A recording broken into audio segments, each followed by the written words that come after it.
Bonjour tout le monde, ici Naïvi Jacques avec vous de Deux Bons Crus et je suis très contente parce qu'aujourd'hui j'ai à mes côtés une autorité dans la matière de l'alimentation vivante. Il a plus de 10 ans d'expérience en nutrition, en santé et dans le développement personnel.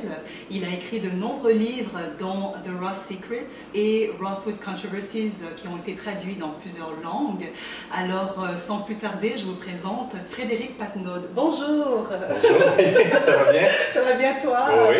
Ouais, ben, je suis vraiment contente qu'on puisse faire cette interview en français parce que je crois qu'on te connaît beaucoup plus dans le monde anglophone, c'est ça? Oui, ben en fait, c'est tout ce que je fais pratiquement, c'est en anglais. Ah ouais, donc c'est vraiment bien que le public puisse enfin t'entendre parler la langue de Molière. ou la langue du Québec. Ah ouais, ben, c'est le français quand même. Alors dis-moi Frédéric, comment t'es arrivé à l'alimentation vivante? C'est quoi ton parcours?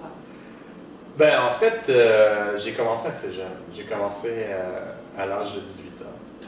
Donc, avec le végétarisme qui a commencé à m'intéresser. Puis j'en ai 38 maintenant, donc ça fait plus que 20 ans que je m'intéresse à l'alimentation. Donc, vers l'âge de 17-18 ans, je suis devenu végétarien. Puis par la suite, je suis tombé sur des écrits crudivores qui ont comme changé un peu ma façon de penser. Puis, en général, dans le début de la vingtaine, on est assez... en anglais, on dit impressionable. On est impressionné assez facilement par ce qui est nouveau. Donc, l'alimentation crue m'avait impressionné parce que je trouvais ça extraordinaire que j'en ai jamais entendu parler, puis que ça semblait guérir toutes les maladies, régler tous les problèmes de santé. Et puis, j'étudiais à l'université, au cégep, ensuite à l'université, puis j'ai décidé finalement que c'était plus ça qui m'intéressait dans la vie, que j'avais le goût de faire quelque chose avec ça. Donc, vers l'âge de 22-23 ans, je suis parti en Californie. Puis je suis allé errer quelques années là-bas où j'ai rencontré, finalement il y avait un mouvement crudivore qui partait avec David Wolfe et compagnie. Puis j'ai fait partie de ça dans les débuts, en 98, 99, 2000. Puis j'ai eu un contrat pour écrire un livre de recettes. Donc ça m'a comme un peu parti dans ce domaine-là. Et puis depuis... j'écris sur la nutrition, la santé, des trucs un peu différents sur mon site frédéricpatnaud.com, mais aussi sur d'autres sites sur lesquels je travaille, comme renegadehealth.com en anglais. Puis, donc, c'est parti un peu de ça. Ok, super. Et dis-moi, est-ce que tu peux donner des conseils pour les gens qui veulent adopter une alimentation vivante? Oui, ben maintenant, il y a de plus en plus de gens qui s'intéressent à ça, comme tu le sais, puis tu fais partie comme d'un nouveau mouvement qui encourage les gens, puis je trouve que ce qui se passe maintenant, c'est mieux que ce qui se passait avant. Avant, il y avait beaucoup, c'était comme une religion. Donc, le plus important, c'est de ne pas le voir comme une religion, de ne pas le voir comme un changement radical, mais plus de le voir comme un outil qu'on peut utiliser pour améliorer sa santé, à long terme, mais on peut l'utiliser de la façon qu'on veut. Donc, on peut l'utiliser comme pour une cure de 3 mois. Ce que je conseille aux gens, c'est de le voir comme une expérience, de l'essayer comme une expérience. Mettons, devenir crudivore ou essayer l'alimentation crue pendant 1 mois, 2 mois, 3 mois. Et de mettre un temps limite à ça. Donc, psychologiquement, ça aide parce que si on se dit qu'on va essayer quelque chose et qu'on va le faire pour le restant de nos jours, ça devient une grosse pression, puis après, on se sent coupable si on n'a pas réussi. Donc, de commencer avec même des plus petits objectifs, essayer de manger cru une journée. En fait, récemment, il y a Victoria Boutenko, qui est l'auteur de Green for Life, qui a fait une étude avec un groupe de personnes, et tout ce qu'ils ont changé, c'était leur déjeuner, de remplacer leur déjeuner par un smoothie vert. Et puis, ensuite, ils ont eu des tests sanguins au début et à la fin, puis il y avait plein d'améliorations. Leur taux de cholestérol, ils ont perdu du poids, ils se sentaient mieux, ils avaient plus d'énergie, pression sanguine qui avait baissé. Donc, plein de facteurs importants qui ont changé avec une petite chose, juste un repas par jour. Donc, c'est de voir, OK, on peut changer une chose à la fois, on peut l'essayer pendant une semaine, mais d'y aller un peu... graduellement se tremper les pieds avant de se jeter complètement à l'eau. Puis souvent, l'erreur que les gens font, c'est justement de se dire, OK, je fais ça jusqu'à jamais, puis ça devient une pression, ça devient difficile à gérer. Oui, ben, en parlant justement des erreurs, tu as dû rencontrer des gens qui en ont commis quand même beaucoup. Donc, est-ce que tu peux en citer quelques-unes? Ben, des erreurs dans l'alimentation. Oui, en général, c'est énorme déjà, mais juste l'alimentation, quand même, ceux qui veulent le faire à 100%. Ouais. Ben, l'alimentation crue, le problème principal de l'alimentation crue, c'est que. En fait, c'est un bon problème. C'est que c'est difficile de trouver les calories dont on a besoin pour passer la journée. Donc, ce qui fait qu'on a tant de résultats avec l'alimentation crue, c'est que c'est simple, c'est que les gens perdent du poids facilement. Parce que le corps assimile pas aussi bien les aliments crus que les aliments cuits, point de vue calorique. Donc, on prend, mettons, une carotte crue ou une carotte cuite, l'amidon dans une carotte cuite est transformé, plus assimilable. Donc, c'est pour ça qu'on prend du poids plus facilement avec les aliments cuits. La différence de grandeur est d'à peu près 20-30%. Okay. Donc, ça fait que les gens ont tendance à se sous-alimenter pendant un certain temps. Ils se sentent bien, ils ont plein d'énergie parce qu'ils perdent du poids. Mais c'est pas quelque chose qu'ils peuvent soutenir à long terme. On peut consommer 1200 calories par jour, 1500 calories par jour, mais si les besoins sont de 2000 calories, la personne va perdre du poids, mais après 3-4 mois, elle va commencer à sentir peu d'énergie, difficulté de sentir des cravings, des fringales, impossible à contrôler. Exactement, donc il faut... quand on décide de suivre l'alimentation crue, il faut en fait noter tout ce qu'on mange pendant les premiers mois. Il faut l'écrire, il y a des sites maintenant sur Internet où on peut aller pour entrer des données comme... C'est facile aussi parce qu'en mangeant cru, c'est simple. Ce que tu manges dans une journée, c'est simple. Quand on mange un sandwich préfet, on ne sait pas combien de calories il y a là-dedans, mais si tu manges des bananes, tu sais, OK, j'en ai mangé 3, j'en ai mangé 4. C'est facile d'écrire ce qu'on mange dans une journée, puis le programme va te donner plus ou moins les calories que ça représente, puis ensuite on peut s'ajuster en conséquence. Donc ça, c'est une des erreurs, il y en a d'autres, mais ça, c'est probablement l'erreur principale qui fait que les gens font ce que j'appelle l'effet yo-yo. C'est comme le balancier, ils vont d'un côté se sous-alimenter, puis se sentir bien, parce qu'ils ont plus d'énergie, parce qu'ils sont en train de perdre du poids. Mais après, ils sont plus capables, puis ils se lancent dans le buffet chinois, puis je ne sais quoi, la crème glacée, puis c'est très mauvais de passer d'une extrême à l'autre constamment. C'est mieux de trouver un équilibre et de le garder, puis de le changer au fur et à mesure. Donc, c'est ce que je recommande, de vraiment y aller de façon comme systématique, d'analyser un peu un menu typique. Puis l'erreur aussi que les gens font, c'est de trop consommer de gras, de matières grasses. Puis, ça a l'air un peu ridicule parce qu'on en consomme beaucoup de matières grasses dans une alimentation qu'on pourrait appeler conventionnelle. Mais avec l'alimentation crue, la tendance est au gras parce que les légumes n'ont pratiquement aucune calorie, on n'en parle même pas. Donc, légumes verts, même des carottes râpées, c'est comme si ça existait, point de vue calorique. Donc, il reste quoi? Il reste plus grand-chose. Il reste les fruits qui ont des calories, puis il reste les avocats, les noix, les choses qui ont des matières, les aliments qui ont des matières grasses. Puis il n'y en a pas beaucoup. Il y a les noix, les avocats, les huiles. Donc, on peut se faire une grande salade. Je vais vous donner un exemple de ce que je mangeais au début de mes expériences crudivores avec mon frère. C'est une grosse méga salade avec laitue, tomate, tout ça.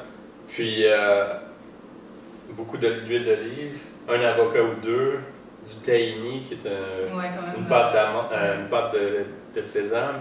Donc, essentiellement, toutes les calories viennent de matières grasses dans cette salade-là. Je ne sais pas ce que tu manges dans une journée, mais au début, pour beaucoup de crudivores, ça a tendance à ressembler un peu à ça, parce qu'on ne sait pas quoi d'autre manger. Puis l'idée de manger beaucoup de fruits, Ça fait peur aux gens. Ouais, ça fait peur aux gens aussi, puis on n'est pas habitué. On voit une salade comme étant un repas, mais des fruits comme repas, c'est comme... Ça fait un peu bizarre au début, mais en fait, il y a plus de calories facilement assimilables dans les fruits. Il y a d'autres erreurs aussi, là, je pourrais continuer, mais ça c'est les principales. Oui, donc bref, le fait de ne pas manger assez de calories et le fait de manger beaucoup de noix par faute, justement. Noix, huile, avocat, par faute de ne pas consommer assez de calories, justement, parce qu'on a des faims. Oui, exactement. Et toi, alors, tu as dû sûrement, tu as fait des erreurs aussi, et tu as dû adapter aussi ton régime. Comment tu l'as modifié pour qu'il puisse répondre à tes besoins? Bien, au départ j'étais crudivore à 100%. Okay? Ensuite, j'ai continué dans le crudivorisme à 100%, mais le changement principal que j'ai fait, ça a été d'aller plus du côté des fruits que des gras. Autrement dit, consommer autant de légumes, sinon plus, mais d'éviter tout ce qui est noix, avocat, etc. Ou plutôt me limiter, je vais te donner un exemple pour tout le monde, c'est un avocat par jour, c'est la limite, la plupart des gens. Ou un once ou deux, 30, 60 grammes de noix, ou une ou deux cuillères à soupe d'huile d'olive. Donc, c'est pas beaucoup. Et ça, c'est comme la limite.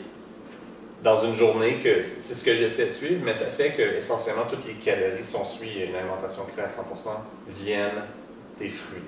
Donc, je mangeais beaucoup de fruits, je mangeais énormément de fruits. Puis maintenant, ce que je fais, c'est un peu entre les deux. Donc, je continue avec des repas crus le matin et le midi. Mais je ne mange pas cru à 100% le reste du temps. Mais je vais revenir au crudivorisme à 100% à des moments de l'année. Donc, je vais faire des cures, donc des cures de manger cru, de crudivorisme, surtout au changement de saison. Oui, en été sur Puis je combine ça avec le jeûne à l'eau aussi. Donc, je fais un jeûne une fois par année. J'ai recommencé à faire des jeûnes l'année passée, puis 5 jours de jeûne, puis avant que des fruits, après que des fruits et légumes. Donc, ça fait une cure d'à peu près 7-10 jours. Puis, je trouve que, bon, personnellement, ça fonctionne pour moi, plutôt que d'être crudivore à 100% à l'année. Ce qui est un peu difficile, comme on sait, dans un climat comme au Québec, nordique. On le dit, il fait froid ici. Maintenant, c'est l'été, c'est plus facile, il y a des fruits, etc. Mais au mois de janvier, une assiette de brocoli. Ben, en fait aussi, l'assiette de brocoli, ça c'est comme un classique. Tout le monde pense que manger cru, c'est manger tous les légumes crus, mais il y a des légumes qui c'est un peu à éviter crus en grosse quantité. Puis le brocoli, le chou-fleur, tous les légumes qui sont très durs, difficiles à digérer. Je recommande aux gens d'éviter ça en grosse quantité. Surtout, ça peut. Il y en a qui ont des problèmes de digestion. Exactement, ça peut donner des gaz. Oui, etc. Puis on ne veut certainement pas avoir des odeurs là, qui traînent derrière nous, c'est sûr. Puis, donc là, j'aimerais juste passer. Moi, ce que j'aime avec toi, c'est que souvent, tu parles de controverses, tu démystifies des mythes, ce que je trouve ça vraiment super, parce qu'on a tendance à penser que l'alimentation vivante, elle est 100% parfaite, quoi. Elle est vraiment très, je dirais, avec tous les problèmes. Alors, souvent, on dit, surtout les naturalistes, ils disent que la nature fournit tous les nutriments dont l'être humain a besoin, et que prendre des suppléments ou des aliments fortifiés, c'est carrément inutile. Ils disent si on a une alimentation très optimale, on n'a pas besoin de tout ça. Alors, qu'est-ce que tu penses de ça? Ben, en fait, ils ont raison d'une certaine façon, sauf que le contexte dans lequel on vit maintenant est complètement différent. Donc, par exemple, la vitamine B12, c'est une vitamine, c'est pas vraiment une vitamine, mais on la classifie comme vitamine, qui est produite par des bactéries. OK? Donc, ce qui se passe dans la nature, c'est un peu dégueulasse, c'est qu'il reste des résidus d'excréments d'animaux un peu sur les aliments. Puis, il y a beaucoup d'animaux qui pratiquent la cropophagie, donc ils reconsomment leurs excréments, puis ils vont chercher de la vitamine B12 comme ça. Puis aussi, on mangeait tout plein d'aliments souillés, finalement, qui contenaient des bactéries. Donc, c'est pas une vitamine nécessairement qui vient des produits, naturels, des produits animaliers aussi, des produits comme la viande, etc. C'est tout simplement une vitamine qui est produite par des bactéries. Dans le monde dans lequel on vit maintenant, c'est c'est un peu... On vit dans un monde aseptisé, clean. Donc, de s'imaginer qu'on va avoir les mêmes conditions qu'on avait avant. Puis aussi, il ne faut pas dire que c'était nécessairement mieux avant. Pour dire que la vie était forcément meilleure il y a 100 000 ans. Ça, c'est un gros mythe de s'imaginer que tout était... c'était le paradis, quoi. C'était le paradis, ouais. puis on s'en... Surtout, ça, c'est une façon de penser qui est commune dans...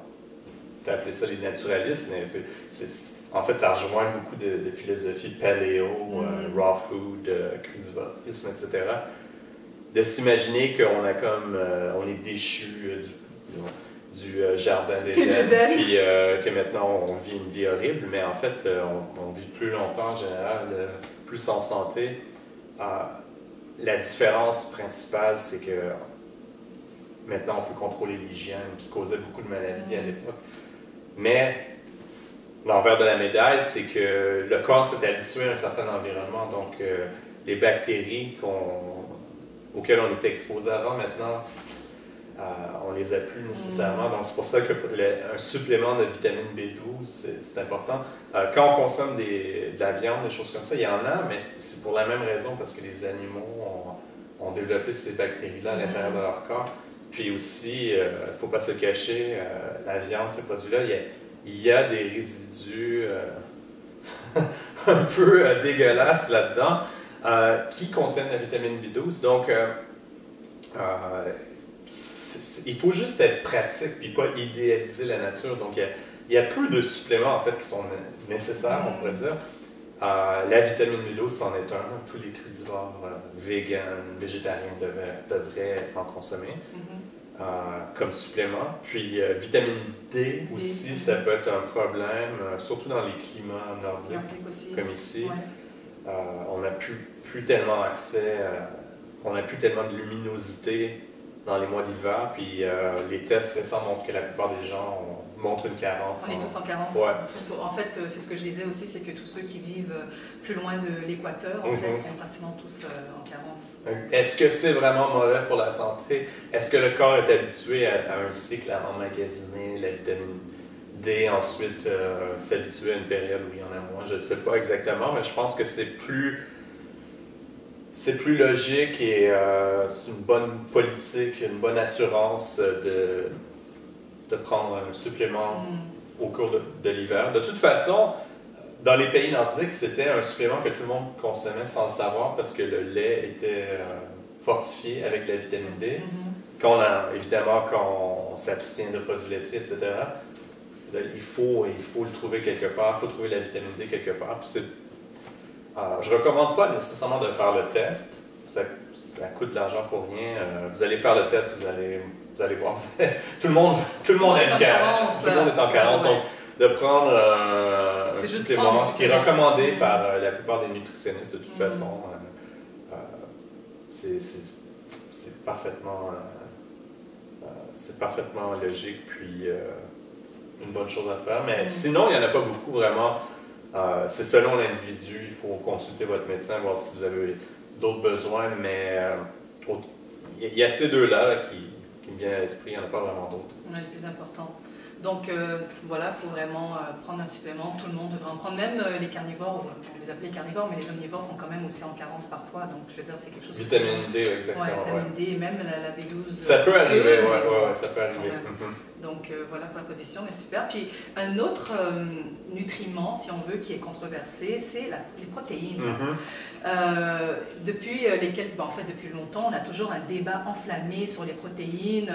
On dit qu'on trouve tout dans l'alimentation vivante et on n'a pas besoin de se casser la tête et de se soucier de ça. Et il y en a d'autres qui disent que non, il faut quand même suivre les recommandations des scientifiques, l'apport journalier quotidien. Donc, qu'est-ce que tu penses de ça, le fait de conserver, on dit 0,8 pour la vie sédentaire, et si on s'entraîne, si on fait l'exercice, 1,5 0,8 grammes par kilo par son Mais poids. en fait, pour ce qui est d'une personne normale, comme, entre guillemets, sédentaire, je crois que cette recommandation-là correspond à peu près à ce qu'on obtient dans une alimentation équilibrée qui est végétarienne ou à peu près. végétalienne.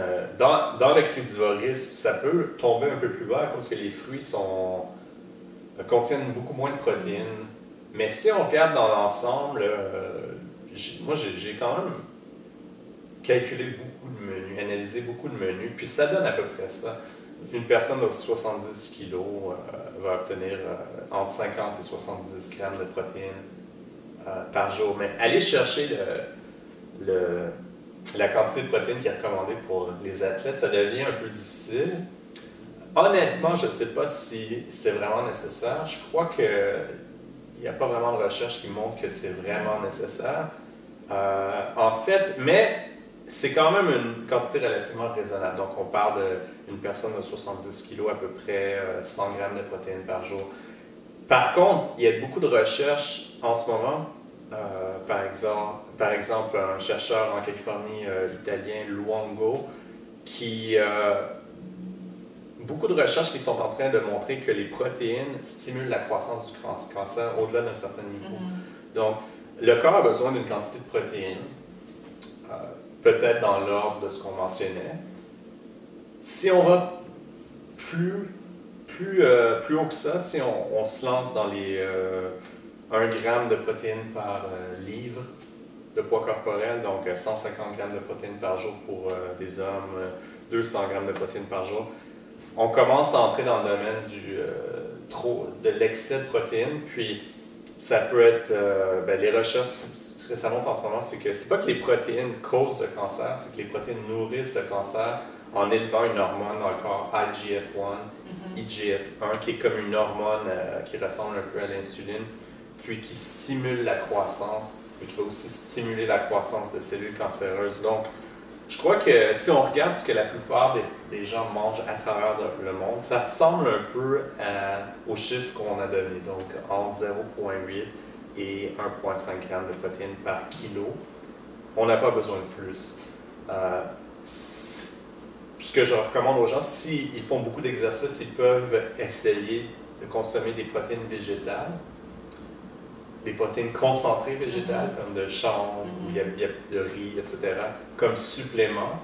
Ça peut aider. Personnellement, je n'ai pas vraiment remarqué que ça donne vraiment des effets notables ou une différence, mais ça peut aider à se sentir, à aider la satiété, se sentir plus satisfait après un repas ou un smoothie, de rajouter un peu de protéines dans le smoothie, 20 grammes de protéines, quelque chose comme ça.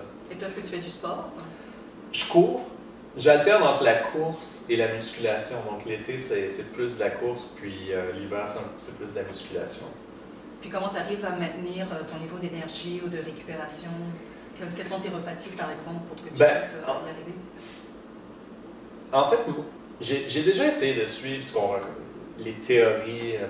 Après, tu les connais peut-être après un entraînement, il faut consommer blablabla, tant de nombre de protéines après.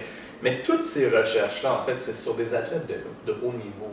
Donc, la personne qui s'entraîne un peu, comme par exemple, moi, je vais aller courir 100 km, 6 km, c'est pas des gros entraînements, tu sais.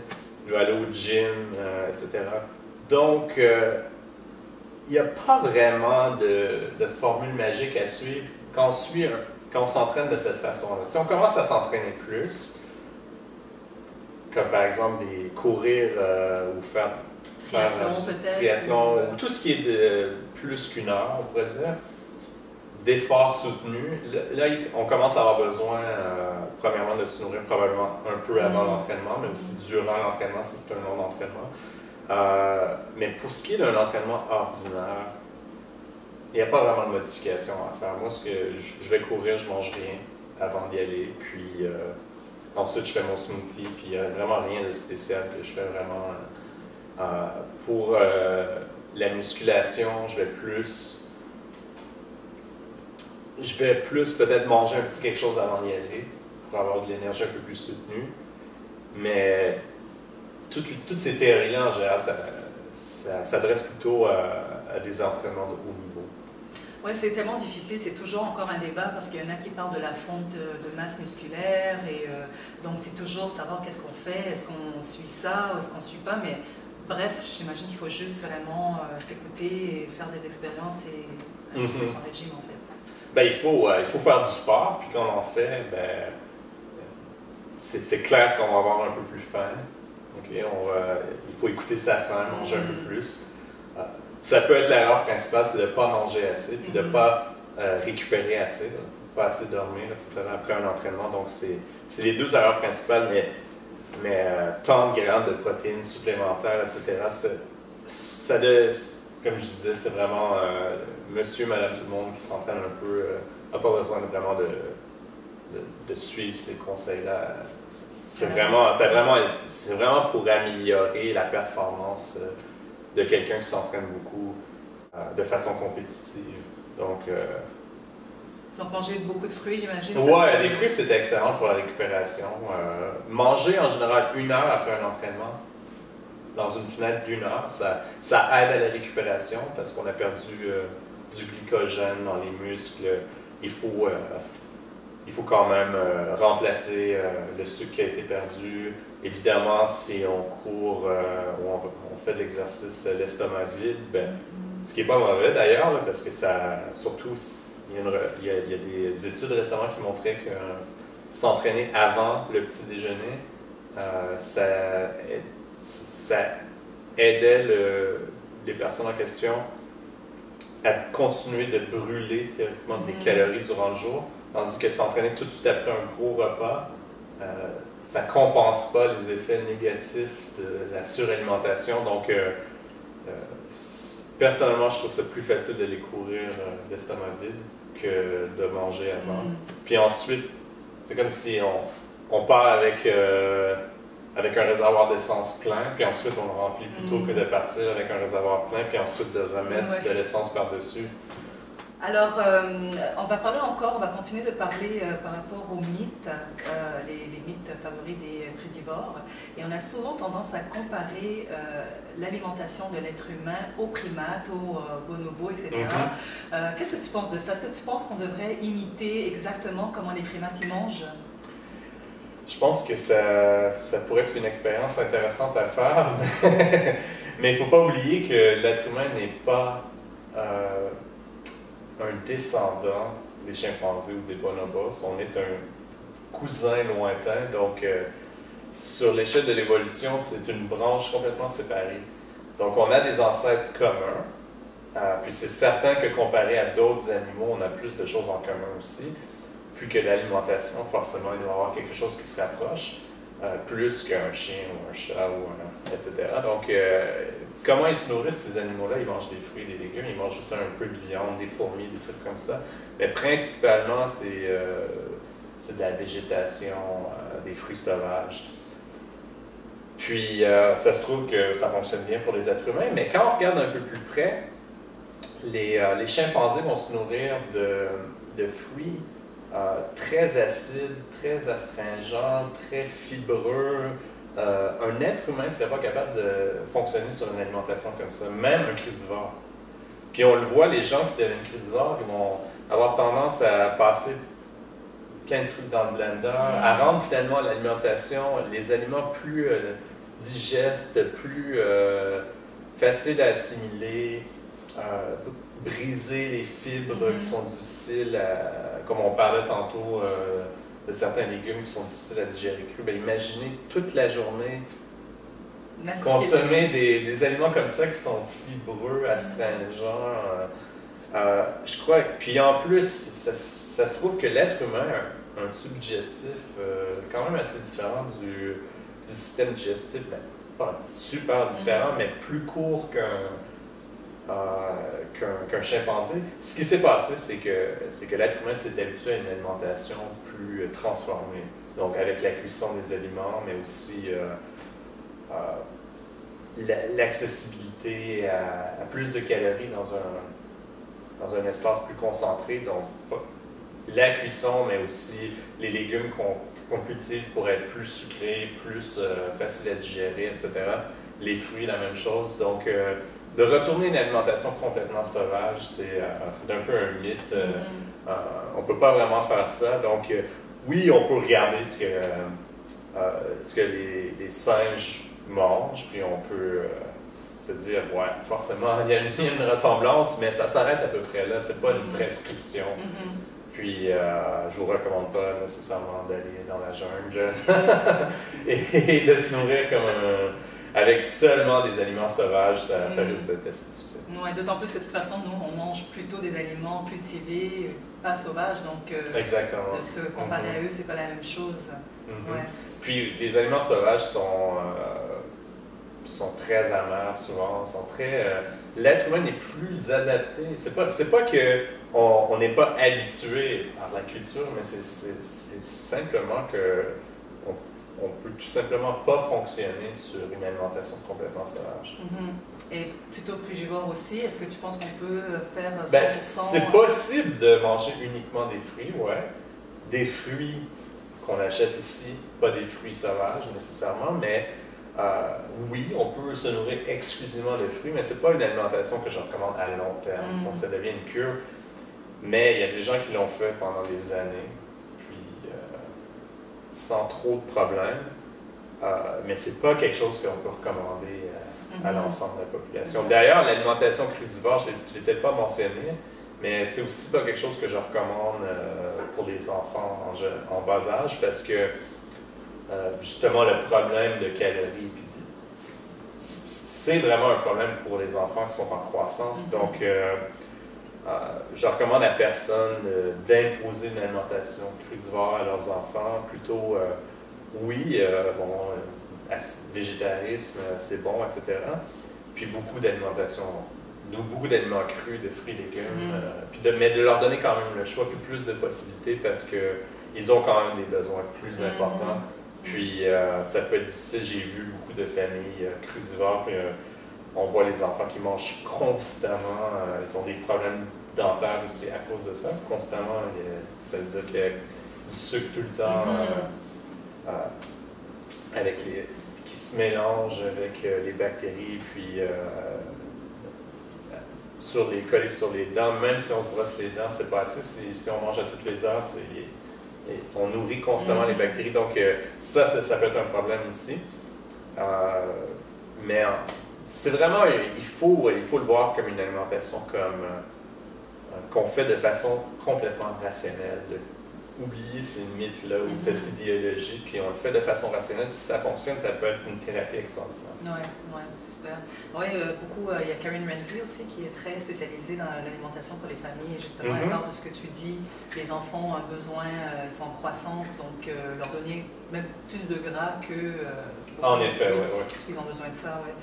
Et alors, maintenant qu'on connaît ça, pour les fruits, je suis sûre que tu en manges beaucoup. On va te poser des questions pour apprendre à te connaître un peu plus. C'est quoi ton fruit préféré? Mon fruit préféré, c'est la pêche à chair blanche. OK. Donc, c'est une pêche ou une nectarine aussi qui est cultivée en Californie, puis plutôt qu'être orange, rosé à l'intérieur, c'est blanc. Il y a moins d'acidité, c'est plus sucré, c'est plus parfumé. Okay. C'est vraiment un fruit extraordinaire. Ça pousse aussi en France, puis moi, c'est mon fruit préféré l'été. Je trouve ça tellement rafraîchissant, tellement délicieux. Puis j'en mets aussi dans les salades. Je fais une soupe avec ça. C'est mon top. Ah ouais, ben là, ça me fait penser, c'est sûr, je vais peut-être essayer de faire des tartes avec ça peut-être, ou enfin, ça m'inspire. Puis, en parlant de tes fruits préférés, quel est l'aliment que tu aimes le moins, ou qui te va le moins, ou qui te retourne l'estomac? Ben, si on reste dans les aliments crus, j'aime pas tellement le kale ou le chou frisé cru.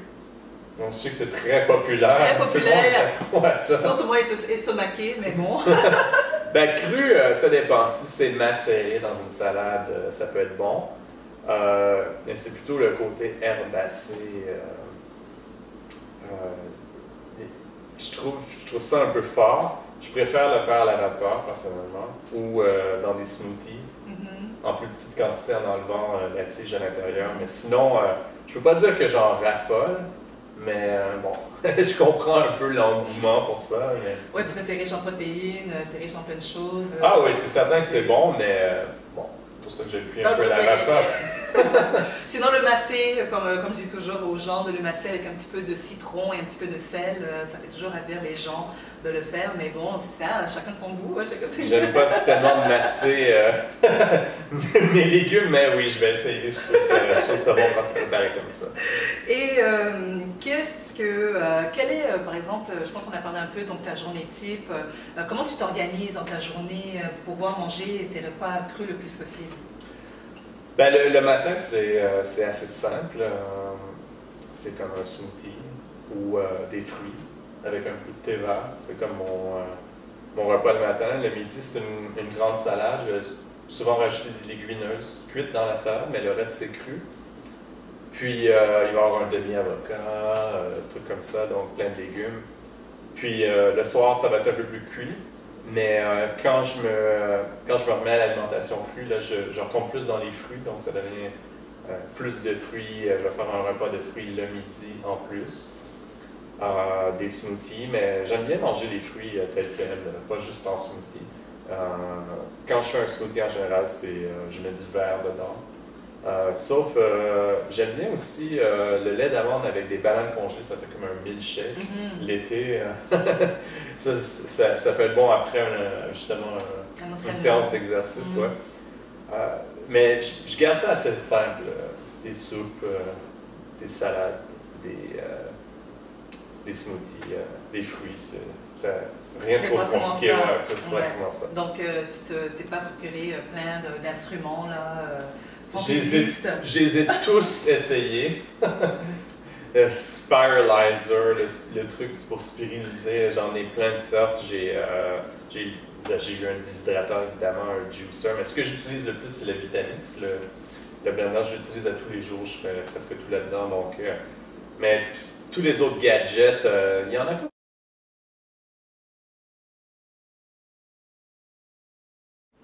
Alors, merci beaucoup Frédéric d'avoir passé ce petit temps avec moi. Tu as pu nous dévoiler beaucoup de tes conseils et je suis sûre que les gens vont pouvoir les appliquer. Alors, merci beaucoup. J'espère qu'on pourra faire ça une autre fois. Ben, merci de m'inviter. Oui.